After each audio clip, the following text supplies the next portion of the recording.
فاصبر على ما يقولون وسبح بحمد ربك قبل طلوع الشمس وقبل غروبها ومن آناء الليل فسبح وأطراف النهار لعلك ترضى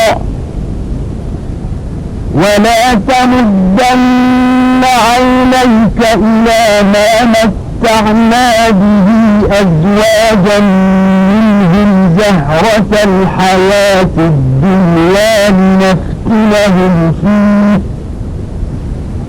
ورزق ربك خير وأبقى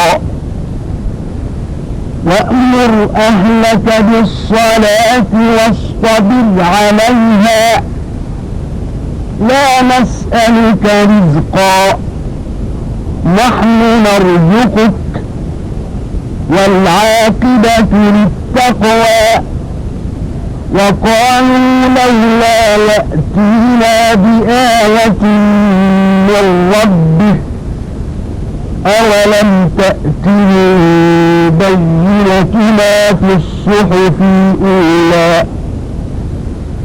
ولو أنا أهلكناهم بعذاب من قبله لقالوا ربنا لولا أرسلت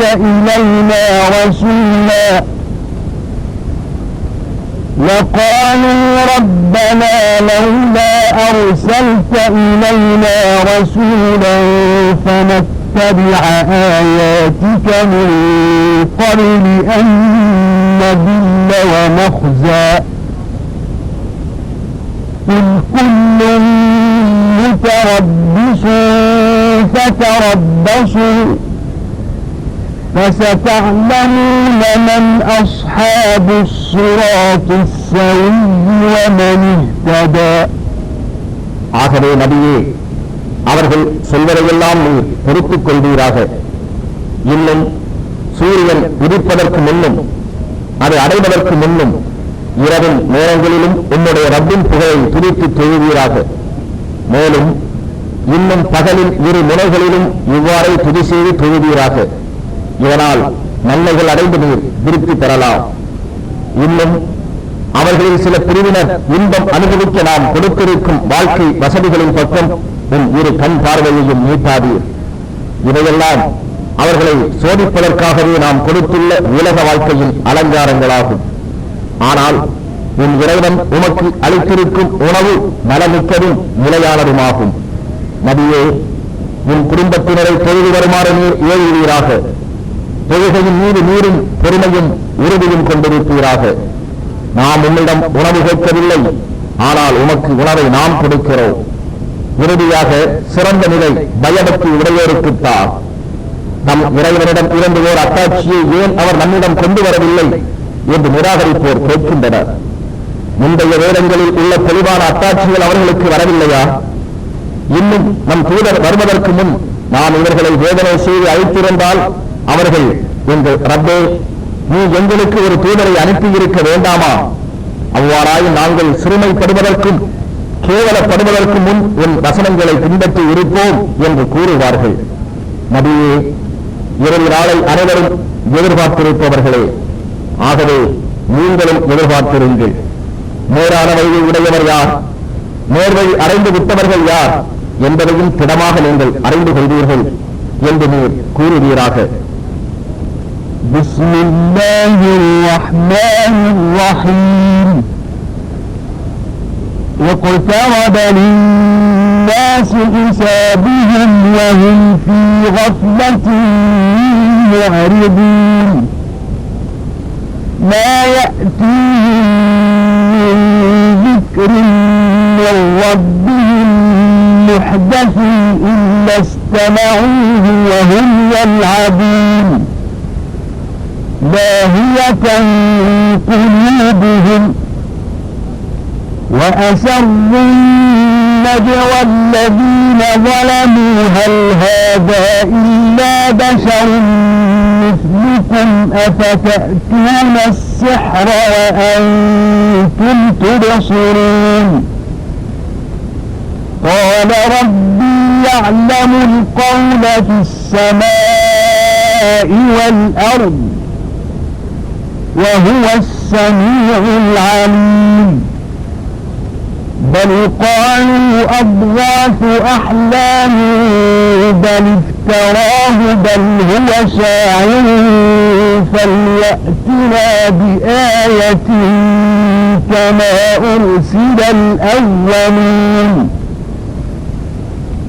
ما آمنت قبلهم من قرية أهلكناها أفهم يؤمنون وما أرسلنا قبلك إلا رجالا نوحي إليهم فاسألوا أهل الذكر إن كنتم لا تعلمون وما جعلناهم جسدا لا يأكلون الطعام وما كانوا خالدين ثم صدقناهم الوعد فأنجيناهم ومن نشاء وأهلكنا المسرفين அளவற்ற அருளாளனும் நிகரற்ற அன்புடையோனுமாகிய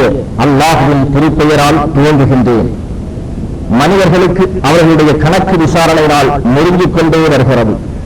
ஆனால் அவர்களோ அதனை புறக்கணித்து பராமுகமாக இருக்கிறார்கள்.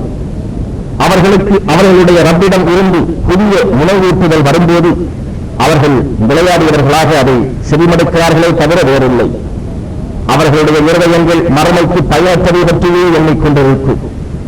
இன்னும் இத்தகைய அநியாயக்காரர்கள் தம்மிடையே ரகசியமாக இவர் உங்களை போன்ற ஒரு மனிதரே என்று வேறில்லை, நீங்கள் நன்கு பார்த்துக் கொண்டே அவருடைய சூன்யத்தின்பால் வருகிறீர்களா என்று கூறிக்கொள்ளுகின்றனர். என்னுடைய ரப்பு வானங்களிலும் பூமியிலும் பேசப்படும் சொல்லையெல்லாம் நன்கு அறிபவன். அவன் யாவத்தையும் செவியேற்பவனாகவும் அறிபவனாகவும் இருக்கின்றான் என்று அவர் கூறினார். அப்படியல்ல, இவை கலப்படமான கனவுகள் இல்லை, அதனை இவரே கற்பனை செய்து கொண்டார். இல்லை, இவர் ஒரு கவிஞர்தாம் என்று காவிர்கள் பலவாறாக குழம்பி கூறுவதுடன் முந்தைய நபிமார்களுக்கு அனுப்பப்பட்டது போல இவரும் ஒரு அத்தாட்சியை நம்மிடம் கொண்டு வரட்டும் என்றும் கூறுகின்றனர். இவர்களுக்கு முன்னர் நாம் அழைத்துவிட்ட எந்த ஊராரும் ஈமான் கொள்ளவில்லை. அவ்வாறு இருக்க இவர்கள் ஈமான் கொள்வார்களா?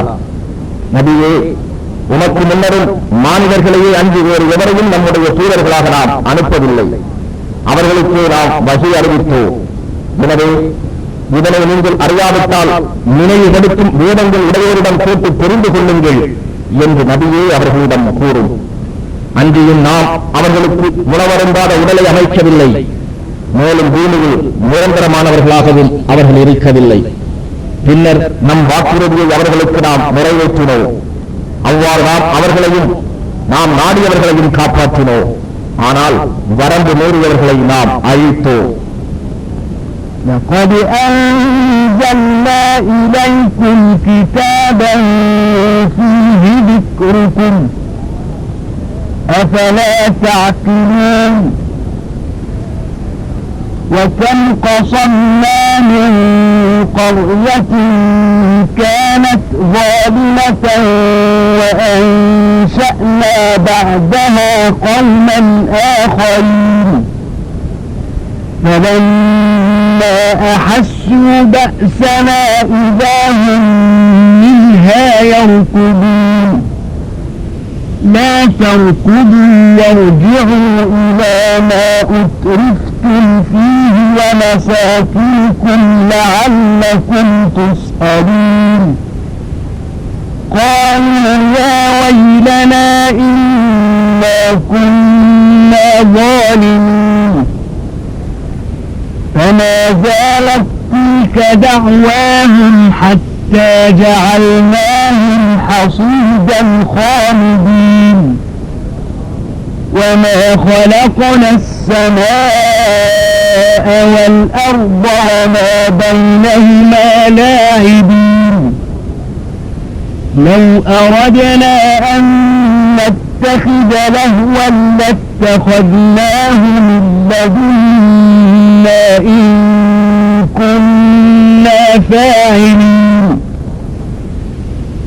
بل نقذف بالحق على الباطل فيدمغه فإذا هو زاهق ولكم الويل مما تصفون.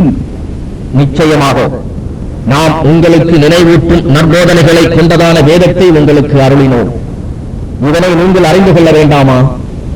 மேலும் அநியாயக்காரர்கள் வாழ்ந்த ஊர்கள் எத்தனையோ நாம் அழித்தோம். அதற்கு பின் அங்கு வேறு சமூகத்தை உண்டாக்கினோம். ஆகவே அவர்கள் நாம் அனுப்பும் வேதனை வருவதை உணர்ந்த போது அவர்கள் அங்கிருந்து விரைந்தோடலானார்கள். விரைந்து ஓடாதீர்கள். நீங்கள் அனுபவித்த சுகபோகங்களுக்கும் உங்கள் வீடுகளுக்கும் திரும்பி வாருங்கள், அவை பற்றி நீங்கள் கேள்வி கேட்கப்படுவதற்காக என்று அவர்களுக்கு அறிவிக்கப்பட்டது. இதற்கு அவர்கள் எங்கள் கேடே, நாங்கள் நிச்சயமாக அநியாயக்காரர்களாக இருந்தோம் என்று வருந்தி கூறினார்கள். அறுவடை செய்யப்பட்ட வயலின் அரிகால்கள் எரிந்து அழிவது போன்று அவர்களை நாம் ஆக்கும் வரை அவர்களுடைய இக்கூப்பாடு ஓயவில்லை. மேலும் வானையும் பூமியையும் அவற்றுக்கு இடையே இருப்பவற்றையும் விளையாட்டுக்கான நிலையில் நாம் படைக்கவில்லை. நாம் விளையாட்டுக்கு இறை நாடி அவ்வாறே நாம் செய்திருப்போமாயின் நம்மிடம் உள்ள தக்கவற்றில் இருந்து எடுத்துக் கொண்டிருப்போம். அவ்வாறில்லை. நாம் சத்தியத்தை கொண்டு அசத்தியத்தின் மீது வீசுகிறோம். அதனால் சத்தியம் அசத்தியத்தின் சிரசை சிதறடித்து விடுகிறது. பின்னர் அசத்தியம் அழிந்தே போய்விடுகிறது. ஆகவே நீங்கள் கற்பனையாக இட்டுக்கட்டி வர்ணிப்பதெல்லாம் உங்களுக்கு கேடுதான். وله من في السماوات والأرض ومن عنده لا يستكبرون عن عبادته ولا يستحسرون يسبحون الليل والنهار لا يفترون أم اتخذوا آلهة من الأرض هم ينشرون لو كان فيهما آلهة إلا الله لفسدتا فسبحان الله رب العرش عما يصفون لا يسأل عما يفعل وهم يسألون أم اتخذوا من دونه آلهة قل هاتوا برهانكم هذا ذكر من معي وذكر من قبلي بل أكثرهم لا يعلمون الحق فهم معرضون وما أرسلنا من قبلك من رسول إلا نوحي إليه أنه لا إله إلا أنا فاعبدون. வானங்களிலும் பூமியிலும் உள்ளோரெல்லாம் அவனுக்கு உரியோராவார்கள். அவன் சந்நிதியில் இருக்கும் மலக்குகளும் அவனை வணங்காது பெருமை கொள்ளவோ வணக்கத்தில் சோர்வடையவோ மாட்டார்கள். இடைவிடாமல் அவர்கள் இரவிலும் பகலிலும் அவனை துதித்துக் கொண்டே இருக்கிறார்கள். பூமியில் உள்ளவற்றிலிருந்து இவர்கள் தெய்வங்களை எடுத்துக் கொண்டிருக்கின்றார்களே, அவை இறந்தோரை உயிர் கொடுத்து எழுப்புமா? வான் பூமி ஆகிய இவற்றில் அல்லாஹ்வை அன்றி வேறு தெய்வங்கள் இருந்திருந்தால் நிச்சயமாக இவை இரண்டும் அழிந்தே போயிருக்கும். அரசுடைய இறைவனாம் அல்லாஹ் அவர்கள் வர்ணிக்கும் இத்தகைய தன்மைகளிலிருந்து மிகவும் தூய்மையானவர். அவன் செய்வதை பற்றி எவரும் அவனை கேட்க முடியாது. ஆனால் அவர்கள்தான் அவர்கள் செய்யும் செயல்கள் பற்றி கேட்கப்படுவார்கள். அல்லது அவர்கள் அல்லாஹ்வை அன்றி வேறு தெய்வங்களை எடுத்துக் கொண்டிருக்கிறார்களா? நபியே, அப்படியாயின் உங்கள் அத்தாட்சியை நீங்கள் கொண்டு வாருங்கள். இதோ என்னுடன் இருப்பவர்களின் வேதமும் எனக்கு முன்பு இருந்தவர்களின் வேதமும் இருக்கின்றன என்று நபியே நீர் கூறும். ஆனால் அவர்களில் பெரும்பாலோர் சத்தியத்தை அறிந்து கொள்ளவில்லை. ஆகவே அவர்கள் அதை புறக்கணிக்கிறார்கள். நபியே, உனக்கு முன்னர் நாம் அனுப்பிய ஒவ்வொரு தூதரிடமும் நிச்சயமாக வணக்கத்திற்கு உரிய நாயன் என்னை தவிர வேறு எவரும் இல்லை. எனவே என்னையே நீங்கள் வணங்குங்கள் என்று நாம் வகி அறிவிக்காமல் இல்லை. وقالوا اتخذ الرحمن ولدا سبحانه بل عباد مكرمون لا يسبقونه بالقول وهم بأمره يعملون يعلم ما بين أيديهم وما خلفهم ولا يشفعون إلا لمن ارتضى وهم من خشيته مشفقون ومن يقل منهم إني إله من دونه فذلك نجزيه جهنم كذلك نجزي الظالمين أولم يرى الذين كفروا أن السماوات والأرض كانتا رتقا ففتقناهما وجعلنا من الماء كل شيء حي أفلا يؤمنون وجعلنا في الأرض رواسي أن تميد بهم وجعلنا فيها فجاجا سبلا لعلهم يهتدون وجعلنا السماء سقفا محفوظا وهم عن آياتها معرضون وهو الذي خلق الليل والنهار والشمس والقمر كل في فلك يسبحون அவர்கள் அர் ரஹ்மான் ஒரு குமாரனை தனக்கென எடுத்துக் கொண்டிருக்கின்றான் என்று கூறுகிறார்கள். ஆனால் அவனோ மிகவும் தூயவன். அப்படி அல்ல.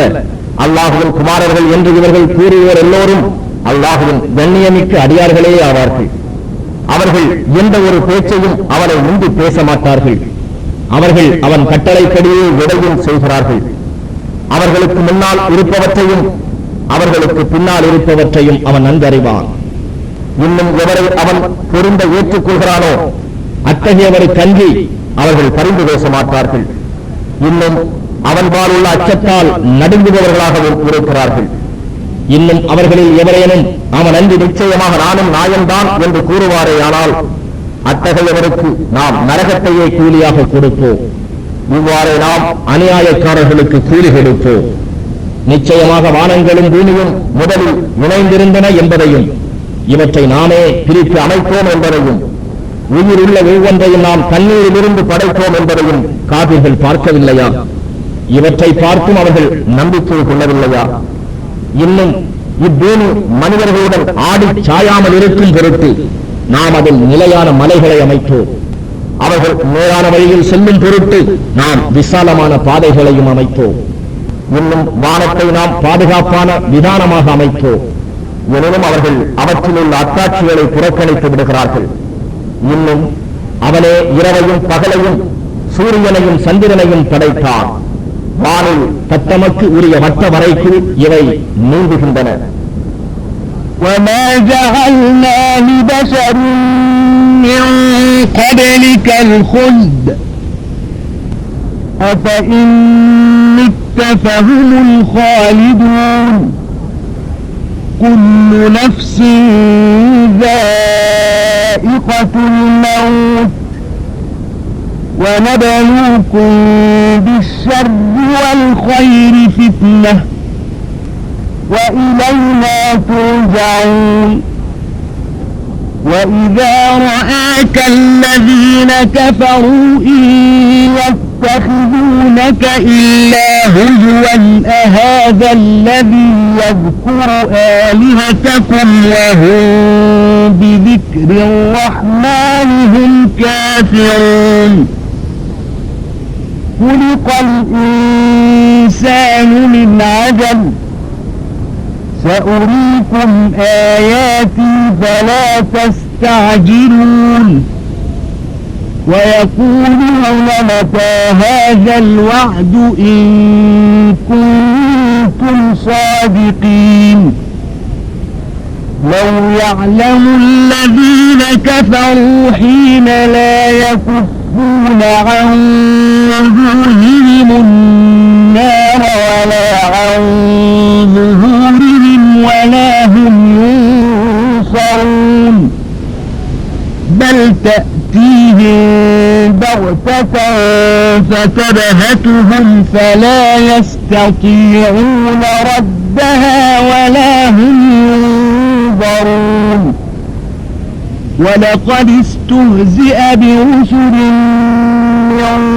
قبلك فحاق بالذين سخروا منهم ما كانوا به يستهزئون நபியே, உமக்கு முன்னர் எந்த மனிதனுக்கும் அவன் என்றென்றும் இருக்கக்கூடிய நித்திய வாழ்வை நாம் இங்கு கொடுக்கவில்லை.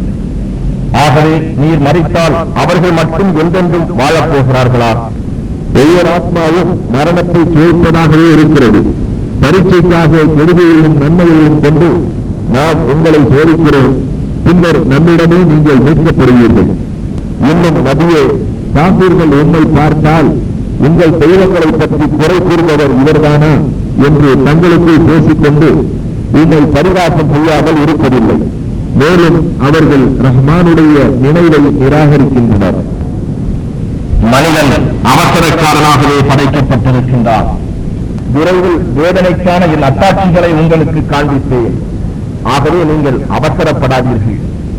ஆனால் நீங்கள் உண்மையாளர்களாக இருப்பின் இந்த வேதனைக்கான வாக்குறுதி எப்போது நிறைவேற்றப்படும் என்று அவர்கள் கேட்கிறார்கள். தம் முகங்களை விட்டும் தம் முதுகுகளை விட்டும் நரக நெருப்பை தடுத்துக் கொள்ள முடியாமலும் எவராலும் உதவி செய்யப்படாமலும் இருப்பார்களே, அந்த நேரத்தை காவிர்கள் அறிந்து கொள்வார்கள். ஆனால் இறுதி நேரம் பற்றி கேட்டுக் கொண்டிருக்க மாட்டார்கள். அவ்வாறல்ல, அது அவர்களிடம் திடீரென வந்து அவர்களை கட்டளையச் செய்துவிடும். அதை தடுத்துக் கொள்ள அவர்களால் இயலாது.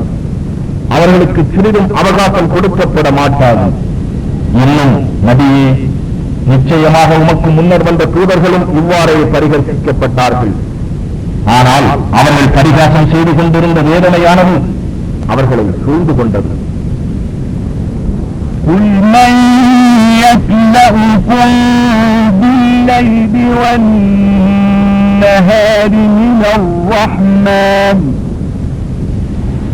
بل هم عن ذكر ربهم معرضون أم لهم آلهة تمنعهم من دوننا لا يستطيعون نصر أنفسهم ولا هم منا يصحبون بل متعنا هؤلاء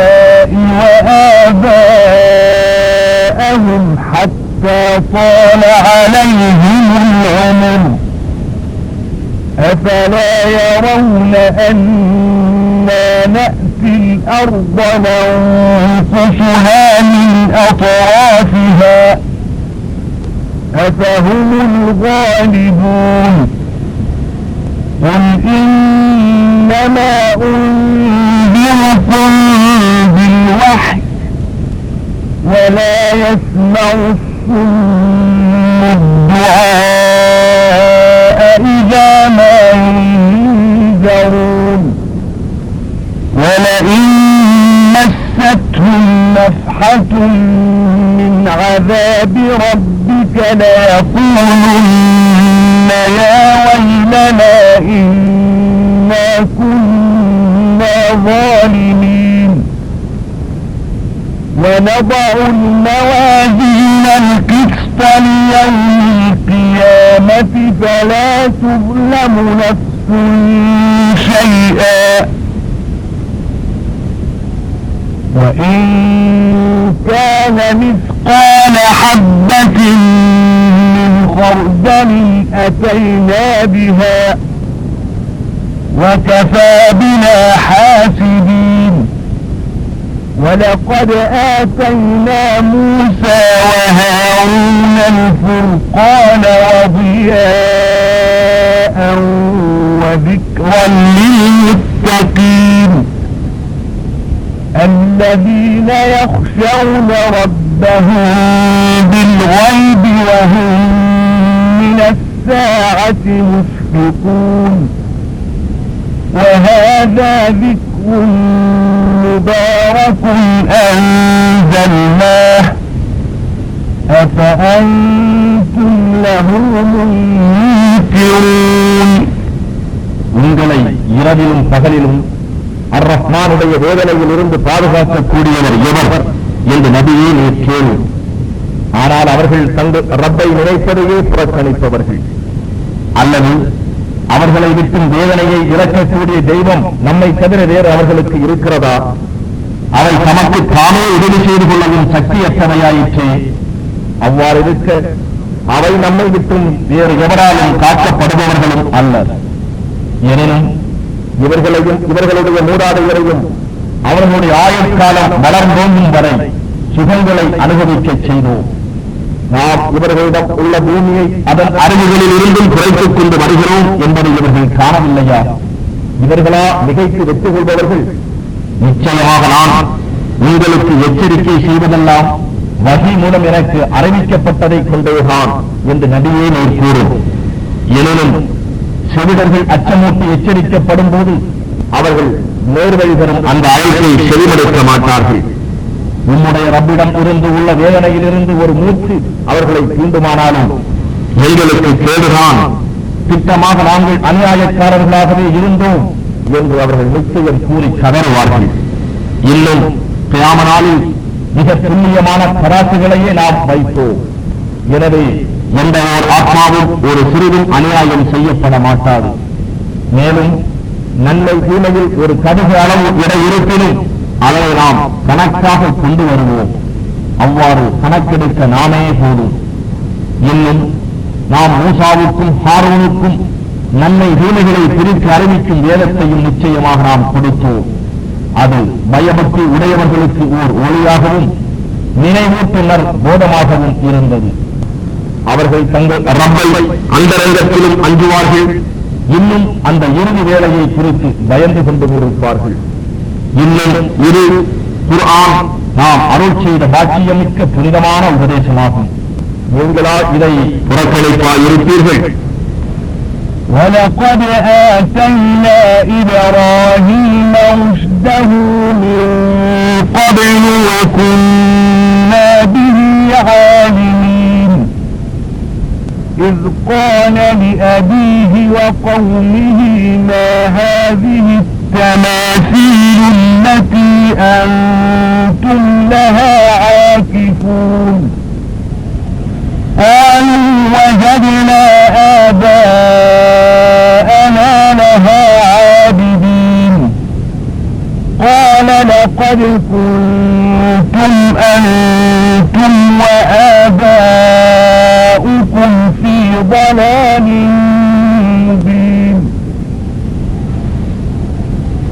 قالوا أجئتنا بالحق أم أنت من اللاعبين قال بل ربكم رب السماوات والأرض الذي فطرهن وأنا على ذلكم من الشاهدين وتالله لأكيدن أصنامكم بعد أن تولوا مدبرين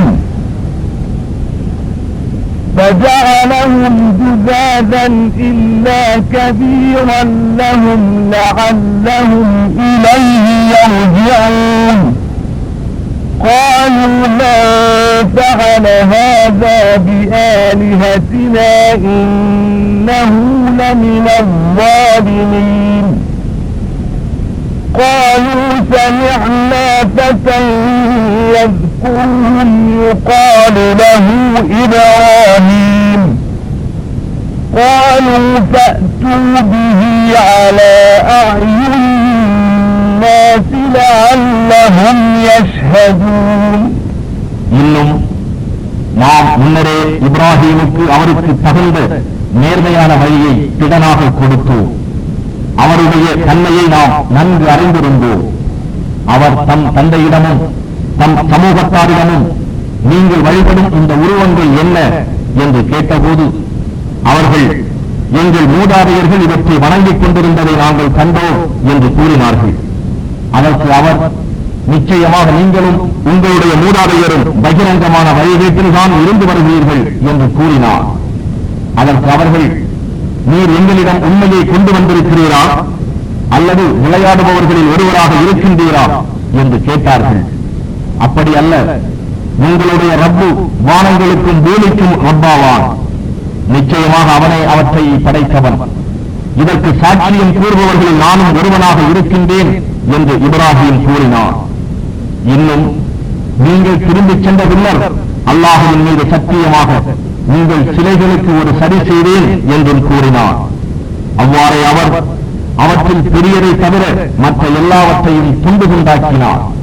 அவர்கள் அதன்பால் திரும்புவதற்காக அதை விட்டுவிட்டார். எங்கள் தெய்வங்களுக்கு இவ்வாறு தீங்கு செய்தது யார்? நிச்சயமாக அவன் அக்கிரமக்காரர்களில் ஒருவனாக இருப்பான் என்று கூறினார்கள். அதற்கு அவர்களில் சிலர் இளைஞர் ஒருவர் இவற்றை பற்றி அவதூறாக குறிப்பிட்டு வந்ததை நாங்கள் கேள்விப்பட்டிருக்கிறோம். அவருக்கு இப்ராஹீம் என்று பெயர் சொல்லப்படுகிறது என்று கூறினார்கள். அப்படியானால் அவரை மக்கள் கண்முன்னே கொண்டு வாருங்கள், அவர்கள் சாட்சியம் கூறும் பொருட்டு என்று சொன்னார்கள். قالوا أأنت فعلت هذا بآلهتنا يا إبراهيم قال بل فعله كبيرهم هذا فاسألوهم إن كانوا ينطقون فرجعوا إلى أنفسهم فقالوا إنكم أنتم الظالمون ثم نكسوا على رؤوسهم لقد علمت ما هؤلاء ينطقون قال أفتعبدون من دون الله ما لا ينفعكم شيئا ولا يضركم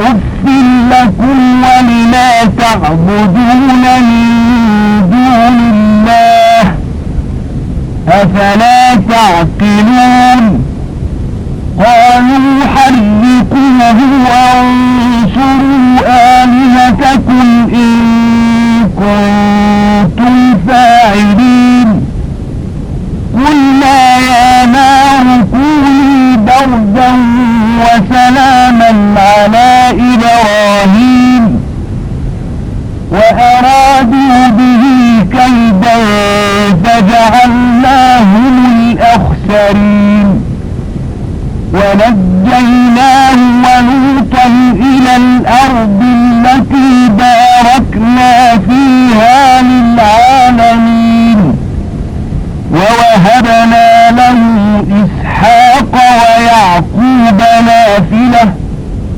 وكلا جعلنا صالحين وجعلناهم أئمة يهدون بأمرنا وأوحينا إليهم فعل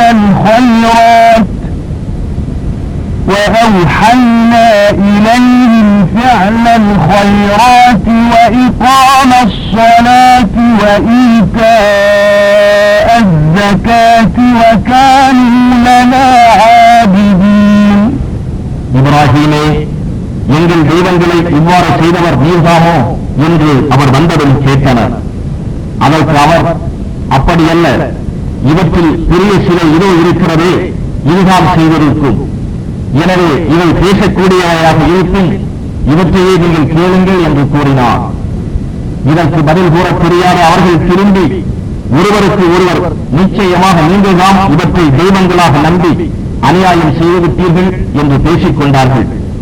பிறகு அவர்கள் அவமானத்துடன் தங்கள் தலைகளை தொங்க போட்டுக் கொள்ளுமாறு செய்யப்பட்டார்கள். இதை பேச மாட்டா என்பதைத்தான் நீர் நிச்சயமாக அறிவீரே என்று கூறினர்.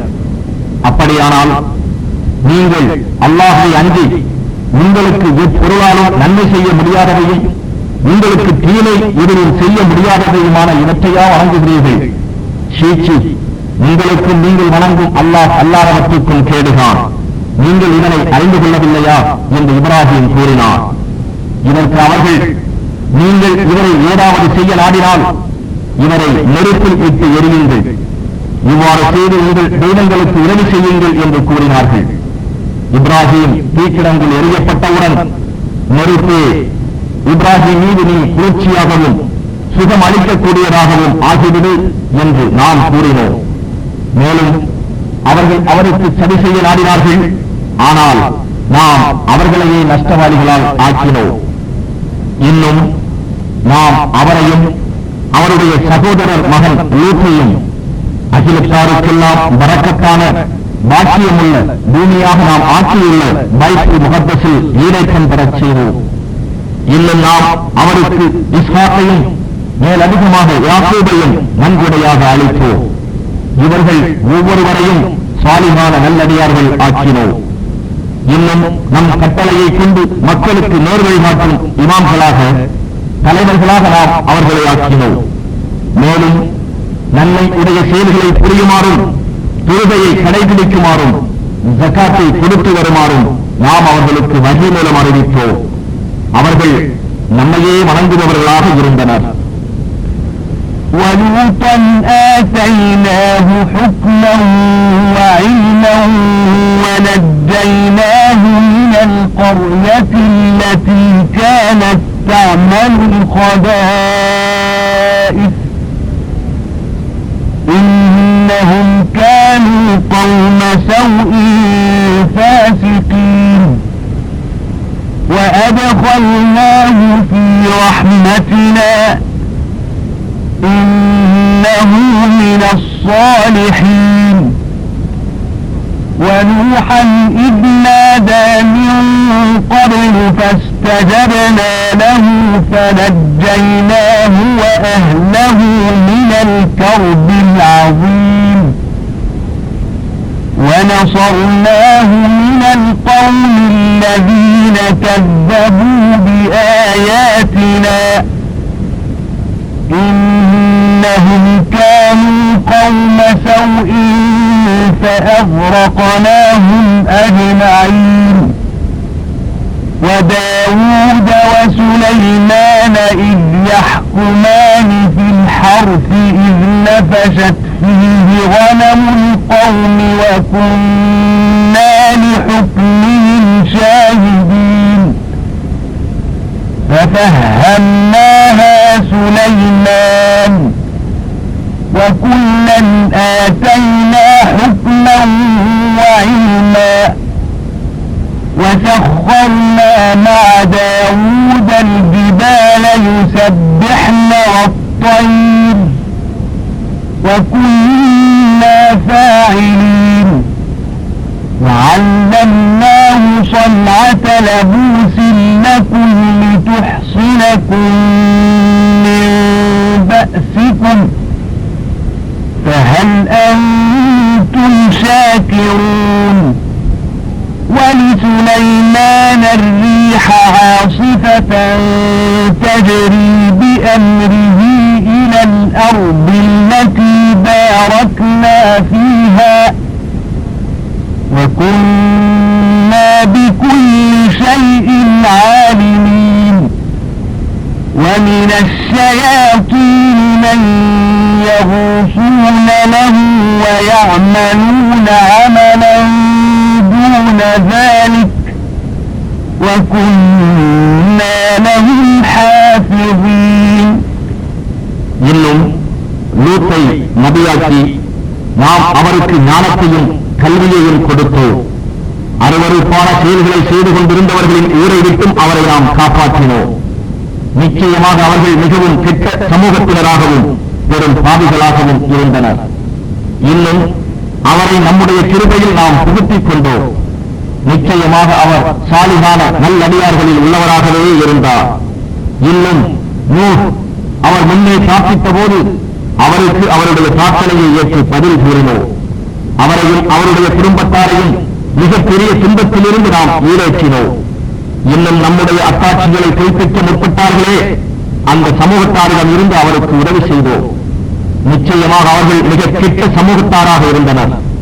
ஆதலால் அவர்கள் அனைவரையும் நாம் மூழ்கடிப்போம். இன்னும் தாவூதும் சுலைமானும் பற்றி நினைவு கூறுவீராக. வேளாண்மை நிலத்தில் அவர்களுடைய சமூகத்தாரின் ஆடுகள் இரவில் இறங்கி மேய்ந்த போது அதை பற்றி இருவரும் தீர்ப்பு செய்த போது அவர்களுடைய தீர்ப்பை நாம் கவனித்துக் கொண்டிருந்தோம். அப்போது நாம் சுலைமானுக்கு அதை தீர்ப்பின் நியாயத்தை விளங்க வைத்தோம். மேலும் இருவருக்கும் ஞானத்தையும் நற்கல்வியையும் கொடுத்தோம். இன்னும் நாம் தாவூதுக்கு மலைகளையும் பறவைகளையும் வசப்படுத்தி கொடுத்தோம். அவை தாவூதுடன் தஸ்பீஹ் செய்து கொண்டிருந்தன. இவற்றையெல்லாம் நாமே செய்தோம். இன்னும் நாம் நீங்கள் போரிடும் போது உங்களை பாதுகாத்துக் கொள்வதற்கான கவசங்கள் செய்வதை அவருக்கு நாம் கற்றுக் கொடுத்தோம். எனவே இவற்றுக்கெல்லாம் நீங்கள் நன்றி செலுத்துகிறவர்களாக இருக்கின்றீர்களா? இன்னும் சுலைமானுக்கு கடுமையாக வீசும் காற்றையும் நாம் வசப்படுத்தி கொடுத்தோம். அது அவருடைய ஏவலின்படி நாம் எந்த பூமியை பாக்கியமுடைய ஆக்கினோமோ அந்த பூமிக்கும் அவரை எடுத்துச் சென்றது. இவ்வாறு ஒவ்வொரு பொருளையும் பற்றி நாம் அறிந்தோராகவே இருக்கின்றோம். இன்னும் ஷைத்தான்களில் இருந்தும் அவருக்காக கடலில் மூழ்கி வரக்கூடியவர்களை நாம் வசப்படுத்தி கொடுத்தோம். இது தவிர மற்ற வேலைகளையும் அந்த ஷைத்தான்கள் செய்யும். அன்றியும் நாமே அவற்றை கண்காணித்து